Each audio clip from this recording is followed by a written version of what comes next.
احترام حضرات بزرگان محترم عزیزان ملت برادران اسلام،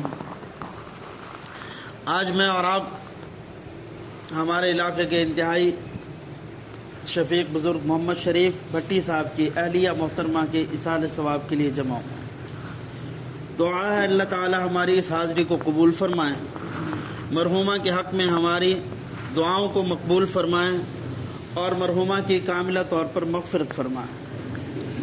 قرآن کریم کی دو مختلف مقامات سے آیات آپ حضرات کے سامنے تلاوت کی ہیں، اسی کی روشنی میں صرف 10 منٹ بات ہوگی، اس کے بعد انشاءاللہ دعا ہوگی۔ میں اور آپ اپنی زندگی کی کامیابی اور اپنی زندگی کی فلاح کس چیز کو سمجھتے ہیں؟ ہم دنیا میں آئے ہیں، اللہ پاک نے عقل شعور دیا، لوگوں کے ساتھ رہے ہیں، اب ہم کس چیز کو یہ معیار سمجھتے ہیں کہ میں اس وقت بالکل کامیاب ترین زندگی گزاروں؟ ہم نے معیار بنایا زندگی کی کامیابی کا، گاڑی کو اچھی سواری ہو، اچھی گاڑی ہو، میں جاؤں علاقے والوں کو پتہ چلے کہ فلاں شخص جا رہے ہیں، میں نے اس چیز کو کامیابی سمجھ لیا۔ میں اپنا گھر اپنی سوسائٹی کے اندر ایسا بہترین بناؤں، خوبصورت بناؤں، دور سے پتہ چلے فلاں صاحب کا گھر ہے، اور اس کے اندر ہر قسم کی آرائش، ہر قسم کے عیاشی کا سامان موجود ہو، میں اس چیز کو سمجھتا ہوں کہ یہ کامیابی زندگی کا معیار۔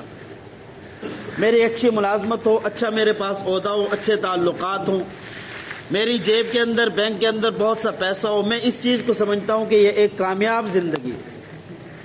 جبکہ قرآن کریم میں اللہ پاک نے ایک مقام پہ فرمایا فَمَنْ زُحْزِحَ عَنِ النَّارِ، جو آگ سے بچا لیا گیا، وَأُدْخِلَ الْجَنَّةَ، اور جنت میں داخل کر دیا گیا، فقد فاز، یہ شخص اللہ پاک فرماتے ہیں کہ کامیاب ترین انسان ہے۔ جس کو ہم پیسے کو معیار سمجھتے ہیں، اس کے بارے میں قرآن کہتا ہے الہاکم التکاثر، تمہیں مال کی کثرت نے ہلاک کر دیا، حتی زرتم المقابر، یہاں مال گنتے گنتے جمع کرتے کرتے یہاں تک کہ تم قبر تک پہنچ گئے۔ ان دو آیات کی روشنی کے اندر میں اور آپ دیکھیں کہ ہماری زندگی کس طرح گزر رہی ہے۔ آج بھوک ہے، پیاس ہے، مہنگائی ہے، یہ تمام چیزوں کا رونا رونا ہے، اتنے مسائل ہیں۔ صحابہ کرام رضوان اللہ علیہم اجمعین کی زندگی کے اندر دیکھیں، ان کے پاس نہ کوئی بہترین سڑک تھی، ان کے پاس نہ کوئی کھمبا بجلی موجود تھا، ان کے پاس نہ کوئی پنکھا اے سی کولر موجود ہے، ان کے پاس نہ کوئی اچھی ملازمتیں ہیں، ان کے پاس نہ بینک بیلنس ہے۔ یہ تمام چیزیں نہیں، اس کے باوجود اللہ تعالیٰ نے صحابہ کرام رضوان اللہ علیہ مجمعین کے بارے میں فرمایا رضی اللہ عنہم ورضوا عنہ، اللہ ان سے راضی ہو گیا اور وہ اللہ سے راضی ہو گیا۔ جو چیزیں ہمارے پاس موجود ہیں، ہمیں نہیں پتا کہ آخرت کیسی ہوگی، ان کے پاس نہیں، تو اللہ پاک نے فرمایا یہ جنتی۔ تو میرے دوستو، ان آیات کی روشنی کے اندر میں اور آپ دیکھیں کہ ہم زندگی کس طرح گزار رہے ہیں۔ یہ جو مال میں اور آپ اکٹھا کر رہے ہیں، جمع کر رہے ہیں، یہ کرتے کرتے موت تک ہم پہنچ رہے ہیں۔ آج ایسے شخص کو آپ ڈھونڈ لیں جو دنیا کا بہترین انسان ہو، مال دولت اس کے پاس کثرت سے ہو، بچوں کے پاس وافر مقدار میں ہو، سب کچھ کے ہوتے ہوئے کیا وہ انسان اس دنیا سے نہیں جاتا؟ کیا اس کو موت نہیں آتی؟ میں اور آپ جس کو کامیاب زندگی سمجھ رہے ہیں، اور ہم سمجھ رہے ہیں کہ شاید ہم نے یہیں پہ رہنا، مکان ایک ہے تو دوسرا کیسے بنے گا، دکان ایک ہوگی تو دوسری کیسے بنانی ہے، یہ تمام چیزیں آج ہم سمجھتے ہیں کہ یہ شخص بڑا خوش ہے۔ ایک مثال پیش کر کے اس کے بعد دعا کرتے ہیں۔ خلیفہ ہارون رشید بہت بڑے بادشاہ گزرے، ان کی مجلس کے اندر ایک بہلول مجذوب آیا کرتا تھا، جو اللہ والا تھا، کم عقل تھا، دانا تھا، لوگ اس کو پاگل اور دیوانہ سمجھتے تھے، اپنی دنیا کے اندر وہ مست تھا۔ خلیفہ ہارون رشید کی جب وہ مجلس کے اندر آتا تو خلیفہ نے دربانوں کو کہہ رکھا تھا کہ یہ اللہ والا ہے، مجذوب ہے، اس سے کوئی خطرہ خدشہ نہیں ہے، یہ جب بھی آ جائے تو اس کو آنے دیا کرے۔ خلیفہ کے ساتھ دوستی بھی تھی، تعلق بھی تھا۔ ایک دن بیٹھے بیٹھے خلیفہ ہارون رشید نے اس کو ایک چھڑی دی، کہا بہلول تم پاگل ہو، دیوانے ہو، بے وقوف ہو، یہ چھڑی میں تمہیں دے رہا ہوں، میری نظر میں تمہارے سے بڑا بے وقوف ابھی اور کوئی نہیں ہے، یہ میں آپ کو چھڑی دے رہا ہوں، یہ چھڑی اپنے پاس رکھنا، جس دن بہلول تجھے لگے کہ کوئی شخص مجھ سے زیادہ بے وقوف ہے، کم عقل ہے، تو اس نے کہا کہ یہ چھڑی پھر اس کو دے دینا، اس وقت آپ بے وقوف زیادہ ہو، اس لیے میں نے آپ کو دے دی۔ خلیفہ نے چھڑی دے دی اور وہ خلیفہ کی دی ہوئی، بادشاہ کی دی ہوئی، بہلول نے اس کو ادب سے لیا، سینے سے لگایا، گھر لے کے جا کے اپنی پرانی صندوق کی اندر رکھ لیا۔ ایک عرصہ گزر گیا، یہ بہلول اسی طرح آتا جاتا رہا، خلیفہ سے ملاقاتیں ہوتی رہی، گپ شپ ہوتی رہی، زندگی چلتی رہی۔ بادشاہ سلامت بیمار ہو گئے، خلیفہ بیمار ہو گیا، لوگ پتہ کرنے کے لیے آ رہے ہیں، مرض بڑھتا گیا۔ بہلول کو پتہ چلا کہ بادشاہ سلامت میں بیمار ہے۔ اس نے کہا لوگ پتہ کرنے جا رہے ہیں، چلو میں بھی پتہ کر کے آتا ہوں۔ یہ گیا، دربانوں نے اندر آنے دیا، بادشاہ سلامت بستر پہ لیٹے ہوئے ہیں، خدمت والے موجود ہیں، حالت بڑی نازک ہے۔ کہا بادشاہ سلامت کیا ہوا؟ کہا بہلول کیا بتاؤں، سفر بڑا مشکل ہے، جانا ضرور ہے۔ بہلول اور آگے ہوا، اچھا بادشاہ سلامت پھر آپ نے کوئی تیاری تو کر رکھی ہوگی، کوئی فوج بھیج دی ہوگی، وہاں انتظامات کر دیں آپ کی جانے کے لیے، کوئی اچھی سواری کا انتظام کر لیا ہوگا۔ بادشاہ بیماری سے بیزار، تو اس نے فوراً کہا بہلول میں تو سمجھتا تھا تم بے وقوف ہو، اب مجھے پتا ہے تم بڑے بے وقوف ہو۔ میں یہ کہہ رہا ہوں کہ میرے آخرت کا سفر شروع ہے، وہاں کے لیے کوئی اچھی سواری کی ضرورت نہیں ہے، میں نہیں لے کے جا سکتا، وہاں میں فوج کو نہیں بھیج سکتا، وہاں میں اچھے انتظامات نہیں کر سکتا، میں پریشان ہوں، اور تمہیں اپنی سوجی ہے کہ وہاں کسی کو بھیج دیں، کوئی انتظامات کر لیں، کوئی اچھی سواری کا انتظام کر لیں۔ کہا بہلول کیسی باتیں کرتے ہو؟ بہلول وہاں سے چپ کر کے چلا گیا۔ بادشاہ کو احساس ہوا کہ میں نے اس کو کچھ زیادہ ہی ڈانٹ دیا۔ بہلول گیا، گھر سے جا کے وہ پرانی صندوقچی کھولی، اس میں سے وہ چھڑی اٹھائی، اس کو کپڑا لگایا، پھر آ گیا دوبارہ دربان کے اندر، پھر اندر آیا۔ بادشاہ نے پوچھا بہلول کیا ہوا؟ میں معذرت چاہتا ہوں، آپ پہلے آئے تھے تو میں ناراض ہوا۔ اس نے کہا حضور ایسی کوئی بات نہیں، میں تو یہ آپ کا ایک میرے پاس امانت تھی، وہ میں امانت لینے گیا تھا۔ بادشاہ حیران ہوا کہ کون سی امانت؟ تو بہلول نے وہی چھڑی آگے کر دی۔ بادشاہ اس چھڑی کو پہچانیے، یہ آپ نے مجھے عطا کی تھی۔ بادشاہ نے کہا بالکل میں نے دی تھی۔ میں نے کیا کہا تھا؟ کہا آپ نے کہا تھا کہ بہلول جس دن تجھے اپنے سے زیادہ کوئی بڑا بے وقوف نظر آئے تو یہ اس کو دے دینا۔ بادشاہ سلامت میں نے بڑا ڈھونڈا، مجھے آج تک کوئی نہیں ملا۔ آج آپ نے بتایا کہ سفر ہے، جانا بھی ضرور ہے، جانا بھی اکیلے ہے، وہاں کسی کو بھیج بھی نہیں سکتے، کوئی انتظامات کر بھی نہیں سکتے، کوئی اچھی سواری کا انتظام ہو بھی نہیں سکتا، تو وہاں کی جو آخرت کی جو چیز کام آنے والی ہے وہ اعمال ہیں۔ بادشاہ سلامت آپ کو پتہ تھا آپ نے جانا ہے، مگر وہ اعمال آپ کے پاس نہیں، آپ نے تیاری نہیں کر رکھی، تو بادشاہ آپ سے بڑا بیوقوف کون ہے؟ آپ کو پتہ ہے سفر پہ جانا ہے، انتظامات کوئی نہیں، تو آپ سے بڑا بے وقوف اور کون ہوگا؟ یہ چھڑی آپ کو مبارک ہو، میں دانا ہوں، عقل مند ہوں، مجھے پتہ ہے میں نے اس سفر پہ جانا ہے، اس کے لیے میں نے کچھ نہ کچھ تیاری کر رکھی ہے، باقی اللہ میرے ساتھ رحم و کرم والا معاملہ کریں گے، اعمال ضروری ہیں وہ میں نے کر رکھے ہیں، آپ کے پاس نہیں زیادہ رہا تو کوئی بات نہیں، آپ بے وقوف ہیں، یہ چھڑی میں آپ کو دے رہا ہوں۔ میرے دوستو اس بات کا سب سے پہلا مستحق میں خود ہوں۔ مجھے پتا ہے کہ میں نے قبرستان میں جانا ہے، مجھے پتا ہے میں نے اس دنیا کو چھوڑ کے چلے جانا ہے، مجھے پتا ہے کہ رب کے حضور مجھے حاضر ہونا ہے، پیش ہونا ہے، مجھے پتا ہے ایک لمبا عرصہ مجھے قبر میں رہنا ہے، مجھے پتا ہے کل کو میرے ایک ایک سانس کا مجھ سے حساب لیا جائے گا۔ اس کے باوجود اگر میری کوئی تیاری نہیں ہے تو اس وقت دنیا کا سب سے بڑا بے وقوف میں خود ہوں۔ اس بہلول مجذوب کی چھڑی کا مستحق میں ہوں۔ ہمیں پتہ ہے کہ ہم نے اس دنیا کو چھوڑ جانا ہے، ہمارے بڑے آئے تھے چلے گئے ہیں، ہم آئے ہیں چلے گئے ہیں، زبان سے کہنا اور بات ہے، دل سے کہنا اور بات ہے۔ جب دل کے اندر یہ یقین آ جائے گا کہ میں نے آخرت کی تیاری کرنی ہے اور مجھے رب کے حضور پیش ہونا ہے، اس دن میری اور آپ کی آخرت کی تیاری شروع ہوگی۔ ہم عقل مند کس کو سمجھتے ہیں؟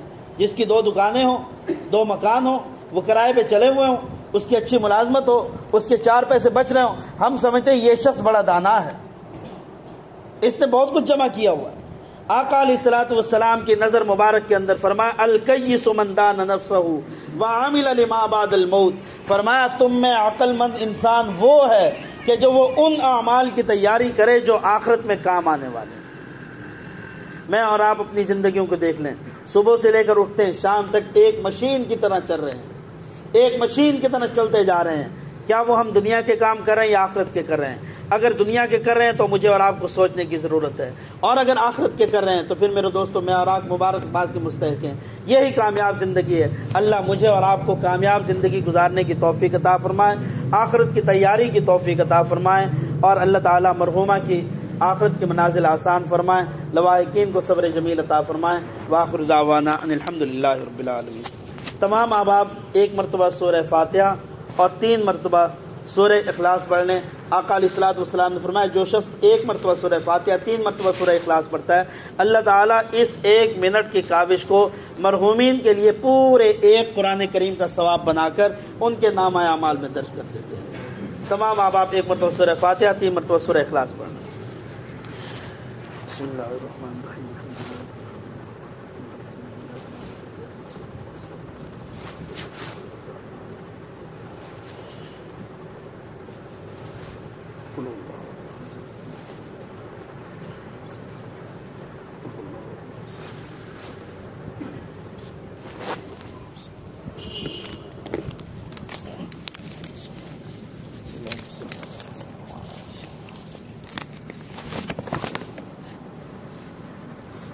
بسم اللہ الرحمن الرحیم۔ الحمد للہ رب العالمین والعاقبۃ للمتقین والصلاۃ والسلام علی سید الانبیاء والمرسلین۔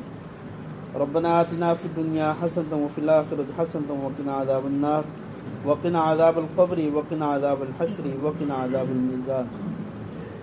یا اللہ ہم سب یہاں پہ جمع ہوئے، جو صبح سے لے کر اب تک ذکر اذکار کیا، جو کلمات کہے گئے، یا اللہ جو کچھ ابھی پڑھا گیا، یا اللہ اس تمام کو اپنی بارگاہ میں قبول فرما۔ یا اللہ اس سے پہلے گھر کے اندر خواتین نے جو کچھ پڑھا، قرآن کریم 500 مرتبہ پڑھا گیا، عہد نامہ 1000 مرتبہ پڑھا گیا، سورہ یاسین 1000 دفعہ پڑھی گئی، یا اللہ اس کے علاوہ جتنی صورتیں پڑھی گئیں، یا اللہ سب کو اپنی بارگاہ میں قبول فرما۔ احباب نے یہاں کچھ جو کچھ پڑھا، یا اللہ بچوں نے جو کچھ پڑھا، گھر کے اندر عورتوں نے جو کچھ پڑھا، یا اللہ جو خیرات کا اہتمام کیا گیا، یا اللہ اس تمام کار خیر کو اپنی بارگاہ میں قبول فرما۔ یا اللہ اس تمام کار خیر کو حضور صلی اللہ علیہ وسلم کی بارگاہ اقدس میں ہدیۃ تحفۃ پیش فرما۔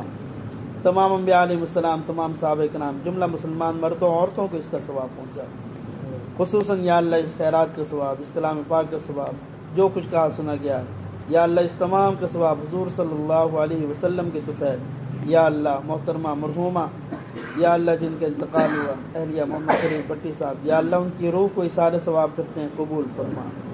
یا اللہ ان کی روح کو اثار ثواب کرتے ہیں قبول فرما۔ یا اللہ ان کی مغفرت فرما، یا اللہ ان کی کامل مغفرت فرما۔ یا اللہ دنیا کے اندر کمی کوتاہیاں ہو گئیں، یا اللہ سب معاف فرما۔ یا اللہ جتنی خطائیں ہوں گی، یا اللہ اپنے فضل سے سب معاف فرما۔ یا اللہ دنیا میں جتنی نیکیاں کی، یا اللہ سب قبول فرما۔ یا اللہ جتنی بھلائیاں کی، یا اللہ سب قبول فرما۔ یا اللہ آخرت میں نجات کا ذریعہ بنا۔ یا اللہ آخرت کے منازل کو آسان فرما۔ یا اللہ مرحومہ کی قبر کو تاحت نظر وسیع فرما۔ یا اللہ مرحومہ کی قبر کو روشن اور منور فرما۔ یا اللہ مرحومہ کی قبر کو باغ بہشت بنا۔ یا اللہ بغیر حساب کتاب جنت الفردوس میں اعلیٰ مقام نصیب فرما۔ آقا علیہ الصلوۃ والسلام کی زیارت شفاعت نصیب فرما۔ آقا علیہ الصلوۃ والسلام کے مبارک دستے مبارک سے یا اللہ جام کوثر نصیب فرما۔ یا اللہ نیک روحوں میں شامل فرما۔ یا اللہ نیک روحوں میں شامل فرما۔ امہات المؤمنین کا قرب نصیب فرما۔ خاتون جنت سیدہ فاطمہ الزہرا رضی اللہ تعالیٰ عنہ کا پڑوس نصیب فرما۔ یا اللہ لواحقین کو صبر جمیل عطا فرما۔ یا اللہ لواحقین کو صبر جمیل عطا فرما۔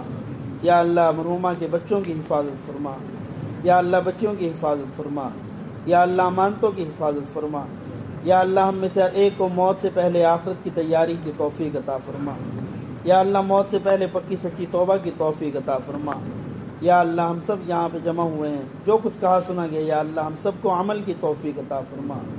ربنا تقبل منا انک انت السمیع العلیم وتب علینا انک انت التواب الرحیم۔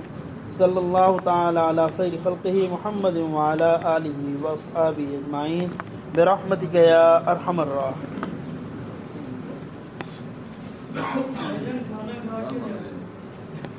اللہم صلی علی محمد وعلی آل سیدنا و مولانا محمد وبارک وسلم علیہ۔